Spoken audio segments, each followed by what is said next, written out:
Dear viewers, السلام علیکم۔ آج میں آپ کی توجہ اس انتہائی اہم معاملے کی جانب دلوانا چاہتا ہوں جسے جان بوجھ کر پلاننگ کے تحت، سازش کے تحت آپ سب سے چھپایا جا رہا ہے۔ موجودہ حالات، پوری دنیا کے حالات آپ کے سامنے ہیں۔ سعودی کردار، امریکی کردار، ہمارا کردار، ترکی کا کردار، افغانی کردار، انڈیا کا کردار، اسرائیل کی حرکتیں، یہ سب آپ کے سامنے ہیں۔ ہم میں سے کچھ لوگ سمجھتے ہیں کہ یہ وسائل کی جنگ ہے، کچھ لوگ سمجھتے ہیں کہ یہ صلیبی جنگ ہے، کچھ لوگ سمجھتے ہیں کہ یہ ہندو ہمارے مخالف ہیں اس لیے معاملات ہو رہے ہیں، کچھ اپنے لیڈران کو برا بھلا کہتے ہیں۔ یہ سب معاملات آپ کے سامنے ہیں اور شاید کسی حد تک یہ سبھی ٹھیک بھی ہیں، مگر ایک بات جو ہم سب سے چھپائی جا رہی ہے وہ یہ ہے کہ 1923 میں پہلی جنگ عظیم کے بعد اتحادی قوتوں نے خلافت عثمانیہ کے ساتھ جبرن ایک معاہدہ کیا۔ اس وقت ترکی کے خلیفہ کا نام سلطان سادس وحید الدین تھا۔ اتحادی فوجیں جس میں فرانس تھا، جرمنی تھا، برطانیہ تھا، ان سب نے مل کر زبردستی ایک معاہدہ کیا 1923 میں، جس کی مدت 100 سال کی تھی۔ اس معاہدے کے تحت سلطان کی تمام ذاتی املاک ضبط کر لی گئیں۔ خلافت عثمانیہ جو 3 براعظموں پر پھیلی ہوئی تھی اس کا خاتمہ کر دیا گیا اور اس خاتمے کے نتیجے میں نئے 40 ملک وجود میں آئے۔ یہ خلافت عثمانیہ جس کی میں بات کر رہا ہوں اتنی طاقتور تھی کہ اس دور میں جتنے ممالک، جتنے براعظموں پر اس کا قبضہ تھا، اگر آپ دیکھیں تو موجودہ دور میں ان ممالک کے نام ہیں آرمینیا، عراق، شام، اردن، فلسطین، قبرص، بلغاریہ، رومانیہ، یونان، مکہ اور مصر جیسے ممالک اس سلطنت میں شامل تھے۔ اسی وجہ سے مسلمانوں کی قوت تھی، ان کی شان و شوکت تھی۔ ان کے ساتھ لڑنے سے پہلے طاغوت کو سوچنا پڑتا تھا، مگر اس معاہدے کے تحت جو شرائط لگائی گئی ترکی کے اوپر، انہوں نے ترکی کو باندھ دیا۔ وہ شرائط کیا تھیں ذرا سنیے۔ سلطان کی ذاتی املاک پر قبضہ، خلافت عثمانیہ کا خاتمہ، 3 براعظموں پر پھیلے ہوئے خلافت کے اثاثوں سے دستبرداری، ترکی جو خلافت اسلامیہ کا مرکز تھی اسے سیکولر اسٹیٹ قرار دیا گیا، اسلام اور خلافت کے اوپر پابندی لگا دی گئی۔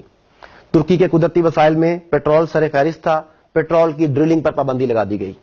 ترکی کے ساتھ جو عالمی بندرگاہ تھی ہے اس کا نام ہے باسفورس۔ اس کی اہمیت نہر سویز جتنی ہے۔ ترکی کو پابندی لگائی گئی اور اس پابندی کے تحت باسفورس کے علاقے کو عالمی ملکیت قرار دے دیا گیا اور ترکی پر پابندی لگائی گئی کہ آپ یہاں سے کسی قسم کا ٹیکس نہیں لے سکتے۔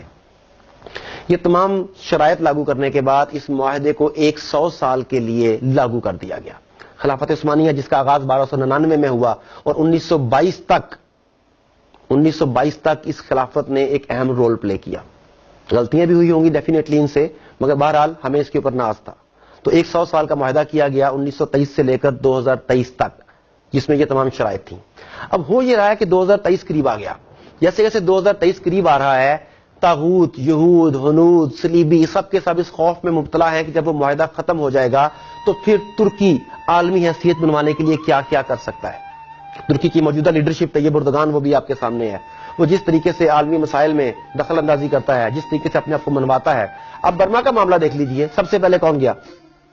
کشمیر کا معاملہ دیکھ لیجئے کون آواز اٹھاتا ہے؟ فلسطین کا معاملہ دیکھ لیجئے، سب سے پہلے کس نے آواز اٹھائی؟ امریکن پریزیڈنٹ ٹرمپ نے جب پاکستان کے خلاف بیانات دیے تو سب سے پہلے وہ کون تھا جس نے اس کی مذمت کی؟ صرف ایک نام آپ کے سامنے آتا ہے، طیب اردگان۔ اب طاغوت کو یہ ڈر ہے کہ وہ عثمانی خون جو ہے وہ کہیں دوبارہ سے جوش نہ مار جائے، ایسا نہ ہو کہ مسلمان اپنے ماضی کو پہچان لیں، ایسا نہ ہو کہ اہل ترکی دوبارہ خلافت کی طرف گامزن ہو جائیں۔ آپ کو یاد ہوگا کہ ترکی میں فوجی بغاوت بھی امریکہ کے کہنے پر کروائی گئی۔ ترکی میں حالات کو خراب کرنے کی مسلسل کوششیں کی جا رہی ہیں۔ یہ سب کچھ اس لیے ہے کہ وہ لوگ ڈرے ہوئے ہیں کہ مسلمان کہیں دوبارہ سے اکٹھے نہ ہو جائیں۔ اب آپ طیب اردگان کے گزشتہ کئی بیانات کا اگر جائزہ لیں تو وہ بار بار کیوں کہتا ہے کہ 2023 کے بعد ترکی پہلے جیسا بیمار ترکی نہیں رہے گا، ترکی عالمی سیاست میں اپنا کردار ادا کرے گا؟ ترکی کیوں بار بار مسلمانوں کی مدد کے لیے بھاگ رہا ہے؟ یقیناً پرانا خون جوش مار رہا ہے، پرانے جذبے رنگ لا رہے ہیں، اور یہ چیز امریکہ کو، طاغوت کو، صلیبیوں کو، اسرائیل کو، یہودیوں کو، ہنود کو، سب کو بہت زیادہ تنگ کر رہی ہے۔ دوسرا کام جو امریکہ ہمارے ساتھ کر رہا ہے، طاغوت ہمارے ساتھ کر رہا ہے، وہ یہ کر رہا ہے کہ میڈیا کے زور پر ہمارے اوپر امریکہ کی سپریمیسی کا ایک ہوا بٹھا دیا گیا ہے۔ ہمیں یہ بتایا گیا ہے کہ امریکہ کے ساتھ لڑنا، حتیٰ کہ امریکہ کے ساتھ لڑنے کا سوچنا بھی حماقت ہے۔ یہ بہت امپورٹنٹ چیز ہے کہ کیا وہ واقعی اتنا سپر پاور ہے، اتنا پاورفل ہے کہ جو چاہے کر سکتا ہے؟ ہمیں بتایا جاتا ہے کہ امریکن سیٹلائٹس اتنے پاورفل ہیں کہ وہ دنیا کے ایک کونے سے دوسرے کونے تک ہونے والی ہر حرکت سے باخبر ہیں۔ پاکستان میں نیٹو کے 20,000 کنٹینرز گم ہو گئے، چوری ہو گئے، جو مرضی آپ اسے نام دے لیں۔ وہ کہاں گئے؟ امریکہ، نیٹو فورسز، تمام کے تمام سیٹلائٹ، دنیا کی تمام تر ٹیکنالوجی مل کر یہ آج تک نہیں پتا لگا سکی کہ وہ کنٹینرز کہاں پہ ہیں. دیکھیں کنٹینر کوئی 1 انچ 2 انچ کا، فٹ 2 فٹ کا، 6 فٹ کا، 10 فٹ کا نہیں ہوتا. اور ایک کنٹینر نہیں، 2 کنٹینر نہیں، 10 کنٹینر نہیں، 20,000 سے زائد کنٹینرز اسلحے سے بھرے ہوئے، مشینری سے بھرے ہوئے، امریکی ٹیکنالوجی کو اپنے اندر سموئے ہوئے، وہ تمام کے تمام کنٹینرز آج کہاں پر ہیں امریکہ نہیں جانتا. یہ ہے امریکن ٹیکنالوجی. اسی ٹیکنالوجی کو ایک اور طریقے سے دیکھیے. آپ کو یاد ہوگا کہ 28 مئی کو جب پاکستان نے ایٹمی دھماکہ کیا، امریکہ اور پوری دنیا نے مل کر ہمیں روکنے کی کوشش کی. ڈرایا گیا، للچایا گیا، دھمکایا گیا. And I ask Pakistan to exercise restraint to avoid a perilous nuclear arms race. The United States was apparently prepared to offer some considerable incentives if Pakistan would just say no. جب ہم نے یہ ٹھان لی کہ ہم نے یہ دھماکے کرنے ہیں، دنیا کو بتانا ہے کہ ہم ایک اٹامک پاور ہیں، تو ہمیں کوئی نہیں روک سکا. امریکن تمام تر ٹیکنالوجی یہ بات پتہ نہیں لگا سکی کہ دھماکے کس جگہ پر ہوں گے، ہمارے اٹامک ایسٹس کہاں پر ہیں، ان کی ٹرانسپورٹیشن کیسے کی جائے گی، کس جگہ پر لے جایا جائے گا. ان کے تمام سیٹلائٹ، تمام طیارے، تمام میزائل تیار تھے کہ انہیں ڈسٹرائے کیا جائے، مگر کیا وہ ایسا کر سکے؟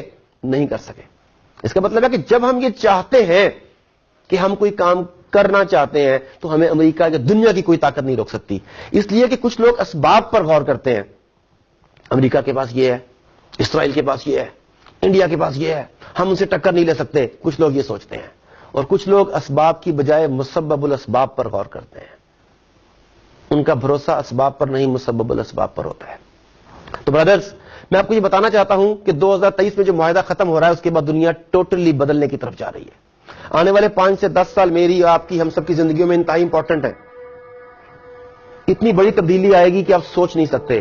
اب یہ آپ کے اوپر ہے کہ آپ اس تبدیلی کا شکار ہونا چاہتے ہیں یا اس تبدیلی کا حصہ بننا چاہتے ہیں. آپ اپنا کیا رول سلیکٹ کرتے ہیں، یہ ٹوٹلی چوائس آپ کی ہے. مگر اپنا رول سلیکٹ کرنے سے پہلے ایک بات بتانا چاہوں گا کہ خدا را میڈیا سے بچ کے رہیے گا. حالانکہ میں بھی آپ سے جس چینل سے مخاطب ہوں یہ بھی ایک میڈیا ہی ہے، مگر کتنے لوگ آپ کو حقیقت بتاتے ہیں اور کتنے لوگ گمراہ کرتے ہیں یہ آپ اندازہ کر سکتے ہیں. میں ایک چھوٹی سی بات شیئر کرنا چاہتا ہوں کہ اس وقت دنیا میں جتنا بھی میڈیا ہے اس کا 97% جی اس کے پاس ہے. ریسنٹلی میں اوریا مقبول جان صاحب کا ایک لیکچر سن رہا تھا، اس میں انہوں نے بڑی مزیدار بات بتائی، اور جب میں نے اس پہ تحقیق کی تو میں ہکا بکا رہ گیا کہ بہت حد تک وہ بالکل ٹھیک فرما رہے تھے. وہ بتاتے ہیں کہ دنیا میں 3 ایسی کمپنیاں ہیں جن کے پاس 97% میڈیا کا شیئر ہے. ان میں سے ایک والٹ ڈزنی ہے جس کے پاس پوری دنیا کے میڈیا کا 37% ہے، اور والٹ ڈزنی کے بورڈ آف ڈائریکٹرز کے تمام ممبرز جو ہیں تمام کے تمام جیوز ہیں. دوسری کمپنی روپر مرڈاک، تیسری ٹیری ٹرنرز، اور یہ تمام کے تمام یہودی لوگ ہیں. CNN ہو یا جسے آپ اپنا چینل سمجھتے تھے، الجزیرہ ہو یا کچھ پاکستانی چینلز جنہیں آپ اپنا سمجھتے ہیں، در پردہ انہی کے ایجنڈے پر انہی کے لیے کام کر رہے ہیں. یہ آپ کے ذہنوں کو میڈیا کے ذریعے تسخیر کر رہے ہیں. خدا را اس پروپیگنڈے کا شکار مت ہوئیے. اپنی ذات کے اوپر، اللہ کے اوپر یقین رکھیے.